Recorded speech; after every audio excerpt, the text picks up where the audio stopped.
Welcome to the series of final term preparation. ये final term की preparation series की video है। Complete series इस चैनल के ऊपर अपलोड की जा रही है और आज की वीडियो के अंदर आपको ECU 403 की फाइनल टर्म की प्रिपरेशन के लिए लेक्चर नंबर 35 से लेकर 45 तक करवाए जा रहे हैं। फाइनल टर्म के हिसाब से आपको मेन पॉइंट्स करवाए जा रहे हैं। तो शुरू करते हैं आज के इस ट्यूटोरियल को। इसमें सबसे पहले है government debt and the annual budget deficit. तो जब कभी भी कोई गवर्नमेंट ज़्यादा स्पेंड करती है इसके मुकाबले में कि जितना उन्होंने टैक्स जारी बात है कलेक्ट किया है, तो ऐसी सिचुएशन के अंदर डेफिसिट आता है। तो गवर्नमेंट क्या करती है, प्राइवेट सेक्टर से बोरो करती है ताकि फाइनेंस कर सके, अपने खर्चा पूरा कर सके। जो बजट डेफिसिट आया उसका खर्चा पूरा करने के लिए प्राइवेट सेक्टर से वो बोरो करती है। और जो गवर्नमेंट डेट होता है ये एक्यूमुलेशन होता है पास्ट में जितने भी जारी बातें डेफिसिट आते हैं उनका। जो कंपोनेंट है डोमेस्टिक डेट के, इसके अंदर परमानेंट डेट की हम बात करें तो मार्केट लोन्स आ जाते हैं, फेडरल गवर्नमेंट बॉन्ड्स हैं और इनकम टैक्स बॉन्ड है, नेशनल फंड्स बॉन्ड है, फेडरल इन्वेस्टमेंट बॉन्ड्स और प्राइस बॉन्ड्स भी आ जाते हैं। इसके अलावा फ्लोटिंग डेट की बात की जाए तो ट्रेजरी बिल्स हैं और मार्केट ट्रेजरी बिल्स भी आ जाते हैं। और अनफंडेड डेट्स की बात की जाए तो सेविंग या डिपॉजिट सर्टिफिकेट है, सेविंग अकाउंट है, पोस्टल लाइफ इंश्योरेंस और GP अकाउंट आ जाता है। गवर्नमेंट बजट डेफिसिट बराबर होता है गवर्नमेंट स्पेंडिंग में से जब हम गवर्नमेंट रेवेन्यू को यानी कि जो उसकी इनकम है उसको जब हम माइनस कर देते हैं। तो कैपिटल एसेट्स की हम बात करते हैं तो जो एक एक्यूरेट असेसमेंट होता है गवर्नमेंट के बजट डेफिसिट का रिक्वायर करता है अकाउंटिंग जो है गवर्नमेंट के एसेट्स के लिए भी और इसी के साथ साथ लाइबिलिटीज़ के लिए। पार्टिकुलरली तौर पे जब मेजर किया जा रहा है गवर्नमेंट के ओवरऑल इंडेटनेस को, हमें क्या करना चाहिए, सब्ट्रैक्ट करना चाहिए गवर्नमेंट के एसेट्स को गवर्नमेंट डेट से। बजट डेफिसिट बराबर होगा चेंज इन डेट में से जब हम चेंज इन एसेट्स को माइनस कर देंगे। अनकाउंटेड लाइबिलिटीज़ की बात करें तो मेजर करना बजट डेफिसिट जो है उससे मिसलीड हो सकता है क्योंकि ये एक्सक्लूड करता है कुछ गवर्नमेंट की लाइबिलिटीज़। पेंशन होना गवर्नमेंट वर्कर्स की, सोशल सिक्योरिटी सिस्टम। ऑल दो के सोशल सिक्योरिटी लाइबिलिटीज़ जो है डिफ्रेंशिएट हो सकती है गवर्नमेंट डेट से, लेकिन फिर भी ये जो है गवर्नमेंट क्या करती है हमेशा चूज़ करती है कि ना रीपे करे उसके तमाम जो डेट होते हैं। जो ट्रेडिशनल व्यू है गवर्नमेंट डेट का, वो ये कि क्वेश्चन है कि how would a tax cut, कैसे जो एक टैक्स कट जो है और जो बजट डेफिसिट है वो अफेक्ट करता है इकोनॉमी को, और जाहिर बात है जो इकोनॉमी की वेलबींग होती है कंट्री की। और टैक्स कट जो है स्टिमुलेट करता है कंज्यूमर स्पेंडिंग को भी, रिड्यूस करता है नेशनल सेविंग्स को भी। चेंज इन कैपिटल स्टॉक, जो चेंज आता है कैपिटल स्टॉक के अंदर बराबर होता है जब इन्वेस्टमेंट में से हम डेप्रिसिएशन को माइनस कर देते हैं।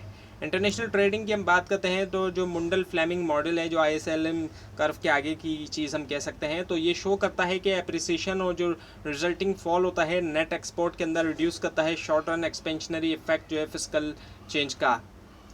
रिगार्डियन व्यू जो है गवर्नमेंट डेट के हवाले से, फॉरवर्ड लुकिंग कंज्यूमर्स जो होते हैं वो परसीव करते हैं कि जो लोअर टैक्स होते हैं उसका मतलब ये है कि अब हायर टैक्स होंगे बाद में। अब जो आगे देखने वाले कंज्यूमर होते हैं उनको पता होता है कि अगर आज हम पर कम टैक्स लगाया जा रहा है तो जाहिर बात है आगे चल के हमारी गवर्नमेंट हम पे ज़्यादा टैक्स भी लगा सकती है। तो वो क्या करते हैं, लिविंग कंजम्पशन अनचेंज, वो कंजम्पशन जो है वो अनचेंज कर देते हैं। टैक्स कट सिंपली जो है वो टैक्स पोस्टपोन किया जा रहा है, एक तरह से टैक्स को पोस्टपोन किया जा रहा है कि आगे के लिए मौखर किया जा रहा है एक तरह से। जब गवर्नमेंट बोरो करती है पे करने के लिए उसके करंट स्पेंडिंग को, रैशनल कंज्यूमर जो है वो आगे देखते हैं कि फ्यूचर टैक्स रिक्वायर्ड होगा उस डेट को सपोर्ट करने के लिए। यानी कि अगर आज गवर्नमेंट कुछ बोरो कर रही है तो उनको पता है कि लोग रैशनल जो कंज्यूमर होंगे वो ये सोचेंगे कि आगे चल के हमारे ही टैक्स से जारी बातें इस डेट को पूरा किया जाएगा जो गवर्नमेंट ने बोरो किया है। Consumers and the future taxes की हम बात करते हैं। जो एसेंस है रिगार्डियन व्यू का वो ये कि लोग जो है वो चूज़ करते हैं उनकी कंजम्पशन, वो रेशनली तौर पे आगे देखते हैं फ्यूचर टैक्सेस जो कि गवर्नमेंट के डेट की वजह से हैं। बट हाउ, लेकिन कैसे फॉरवर्ड लुकिंग जो है कंज्यूमर है। जो डिफेंडर है traditional view of government debt के बिलीव करते हैं कि जो प्रॉस्पेक्ट है फ्यूचर टैक्स का डज नॉट हैव वो इतना ज़्यादा लार्ज नहीं होता है एक इन्फ्लुएंस होना करंट स्पेंडिंग के कंजम्पशन के ऊपर, जैसे कि रिगार्डियन व्यू ने अज्यूम किया है। और मायोपिया की हम बात करते हैं तो रिगार्डियन व्यू अज्यूम ये करता है कि लोग जो है वो रैशनल होते हैं जब वो डिसीजन मेकिंग कर रहे हैं। और जब गवर्नमेंट बोरो करती है पे करने के लिए करंट स्पेंडिंग, रैशनल कंज्यूमर जो है वो जाहिर बात है आगे देखते हैं ताकि वो एंटिसिपेट कर सकें कि फ्यूचर जाहिर बात है टैक्स रिक्वायर्ड होगा जो भी बोरो किया है गवर्नमेंट ने उसको पे करने के लिए या सपोर्ट करने के लिए। फ्यूचर जनरेशन्स की हम बात करें तो जो ट्रेडिशनल व्यू है गवर्नमेंट डेट का वो ये कि कंज्यूमर एक्सपेक्ट करते हैं कि जो इम्प्लाइड फ्यूचर टैक्स हैं वो फॉल नहीं करेगा उनके ऊपर, लेकिन फ्यूचर जनरेशन के ऊपर। अब फ्यूचर इस व्यू के मुताबिक ये है कि जो भी ज़ाहिर बात है फ्यूचर टैक्स करंट जनरेशन पे नहीं आएगा, बल्कि आने वाले जो लोग हैं, बाद के लोग हैं, वो उनके ऊपर फॉल करेगा। अब ये भी एक व्यू है। और कंजम्पशन फंक्शन जो है वो सेंट्रल था किन्जियन जो इकोनॉमिक किन्जियन जो थ्योरी है इकोनॉमिक फ्लक्चुएशन की जनरल थ्योरी के अंदर 1936 के अंदर।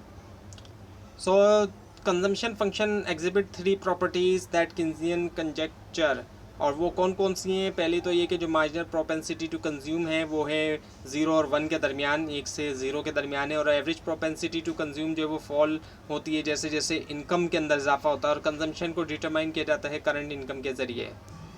सो मार्जिनल प्रोपेंसिटी टू कंज्यूम की हम बात करते हैं तो अंडरस्टैंड करने के लिए marginal propensity to consume consider करें एक शॉपिंग सिनेरियो। एक पर्सन जो कि जाहिर बात है बहुत ज़्यादा शॉपिंग का शौकीन है, प्रोबेबली तौर पे उसका ज़ाहिर बात है मार्जिनल प्रोपेंसिटी टू कंज्यूम भी ज़्यादा होगा। लेट्स से कि 0.99 है। इसका मतलब ये है कि हर एक्स्ट्रा रुपये के लिए उनको अर्न करना होगा आफ्टर टैक्स डिडक्शन, और उनको वो स्पेंड करते हैं 99 पैसा जो है उसके।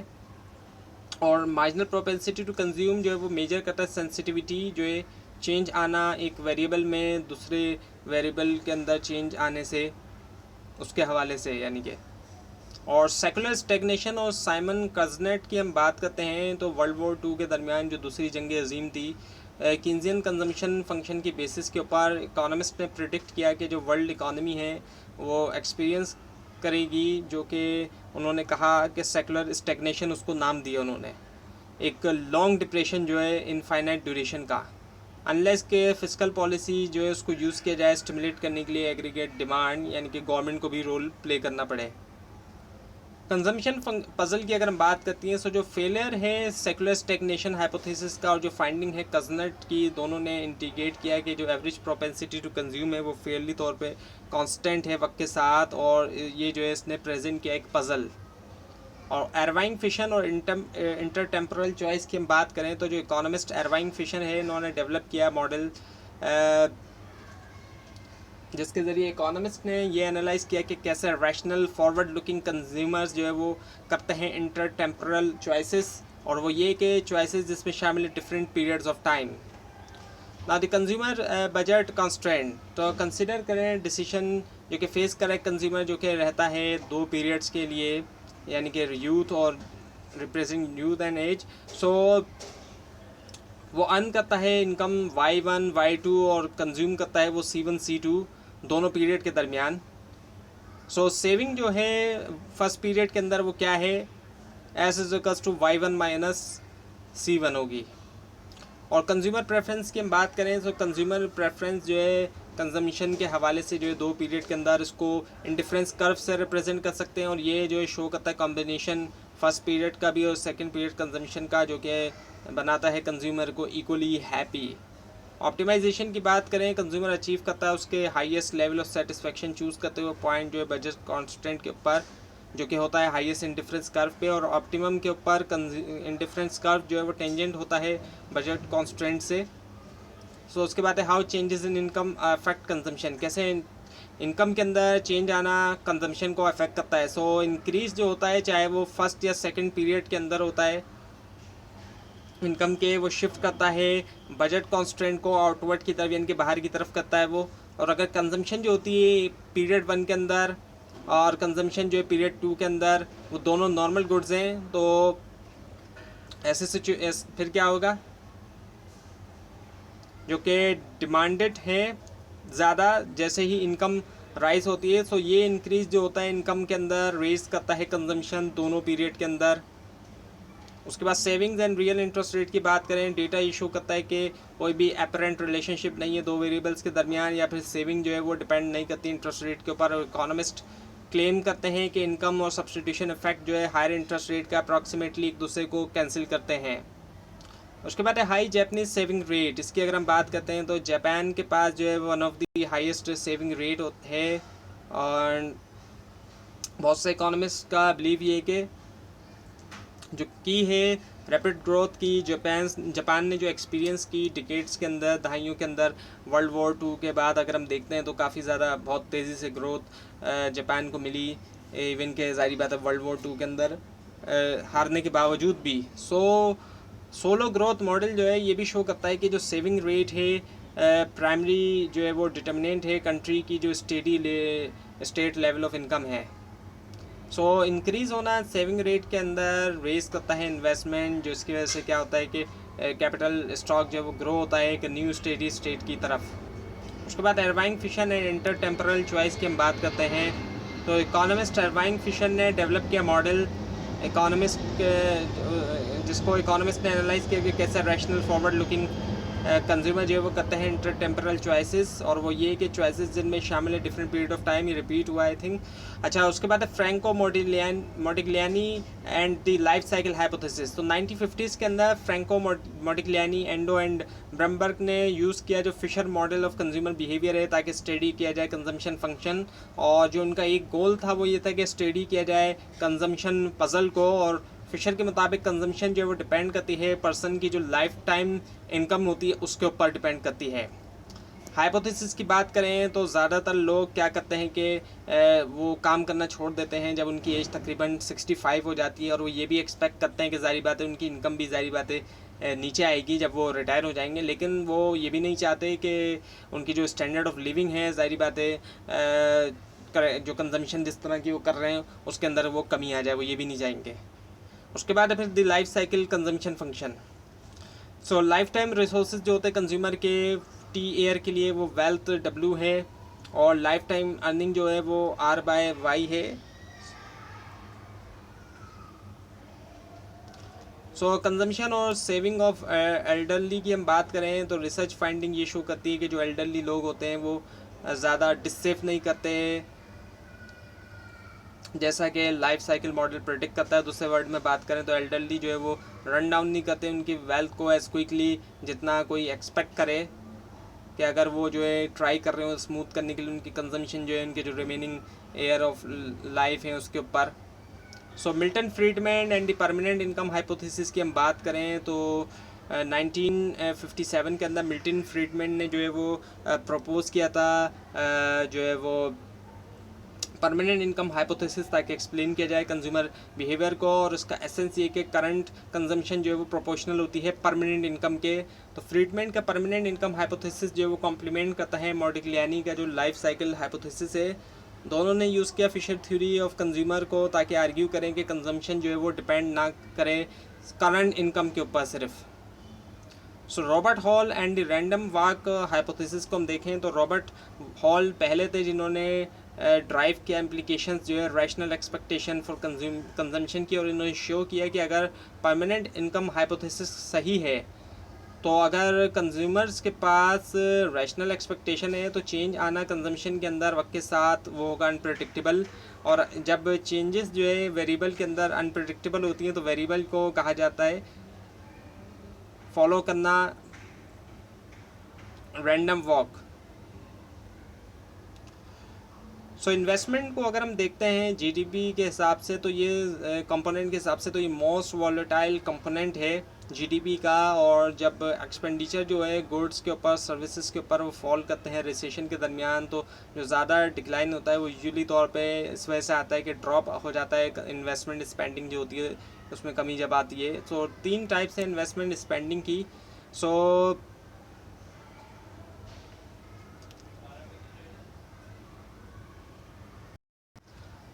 हमें बिल्ड करना चाहिए मॉडल जो है हर जो टाइप है इन्वेस्टमेंट का ताकि एक्सप्लेन करे फ्लक्चुएशन इकोनॉमी के अंदर, और इसी के साथ साथ ये जो मॉडल हैं ये रोशनी डालेंगे इन क्वेश्चंस के ऊपर भी कि वाई इन्वेस्टमेंट क्यों नेगेटिवली तौर पर रिलेट करती है इंटरेस्ट रेट के साथ भी, और जारी बात है वाट कॉजेज़ क्या सबब बनता है इन्वेस्टमेंट फंक्शन का कि वो शिफ्ट कर जाए, और क्यों इन्वेस्टमेंट जो है वो राइज़ होती है बूम के दरमियान वो गिरती है रिसेशंस के दरमियान।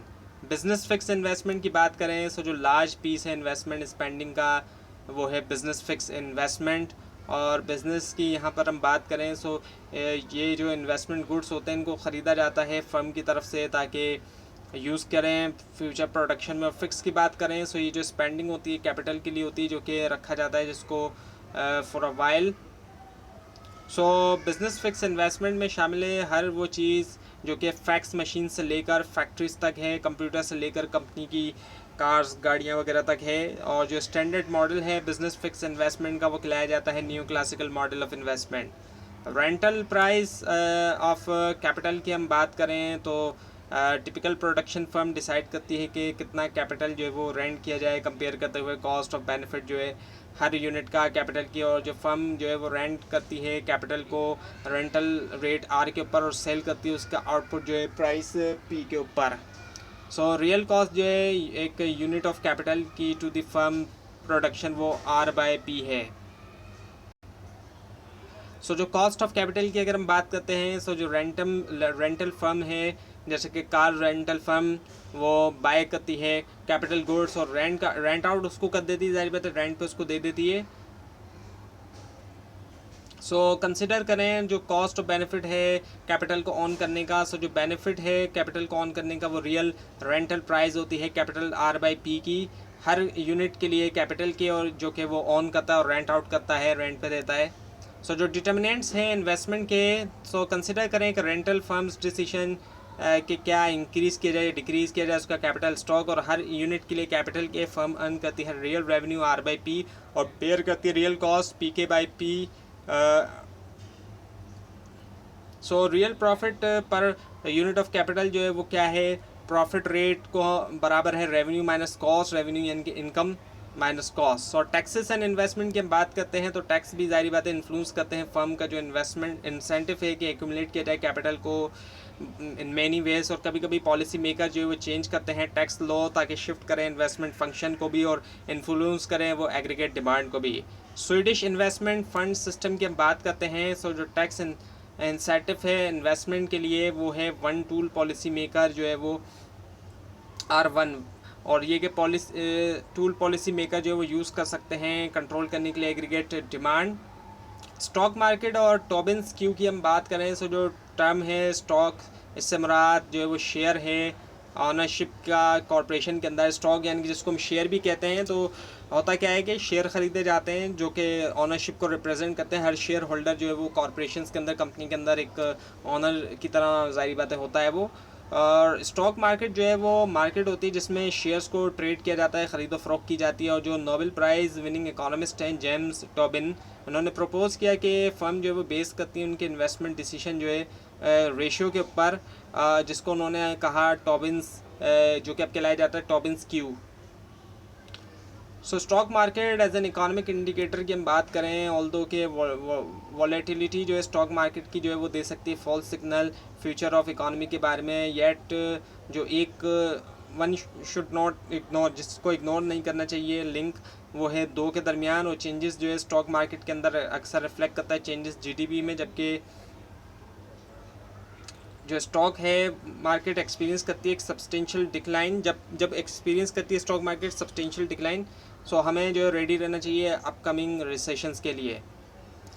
फाइनेंसिंग कंस्टेंट्स की अगर हम बात करते हैं तो जब एक फर्म जो है वो चाहती है इन्वेस्ट करना न्यू कैपिटल के अंदर, सो बिल्ड करते हुए न्यू फैक्ट्री वो रेज़ करती है फंड्स फाइनेंशियल मार्केट में, किस तरीके से लोन को हासिल करते हुए बैंक से, सेल करते हुए बॉन्ड्स जो है पब्लिक को, सेल करते हुए शेयर फ्यूचर प्रॉफिट के अंदर स्टॉक मार्केट के ऊपर। रेजिडेंशियल इन्वेस्टमेंट की हम बात करते हैं तो रेजिडेंशियल इन्वेस्टमेंट में शामिल है परचेज़ करना, कोई नया घर जो लोग ख़रीदते हैं वो आ जाता है। दोनों की तरफ से ऐसे लोग जो कि प्लान करते हैं कि उसमें रहेंगे खुद से, या फिर लैंडलॉर्ड जो जाहिर बात है रेंट के लिए उसको रेंट पे चढ़ाने के लिए लेते हैं। और इन्वेंट्री इन्वेस्टमेंट की हम बात करते हैं तो गुड्स जो कि बिजनेसेस रखते हैं एक तरफ स्टोरेज के अंदर, और सेम टाइम के ऊपर नेग्लिजेंस या फिर ग्रेट इंपॉर्टेंस के भी होते हैं ये एक ही वक्त में।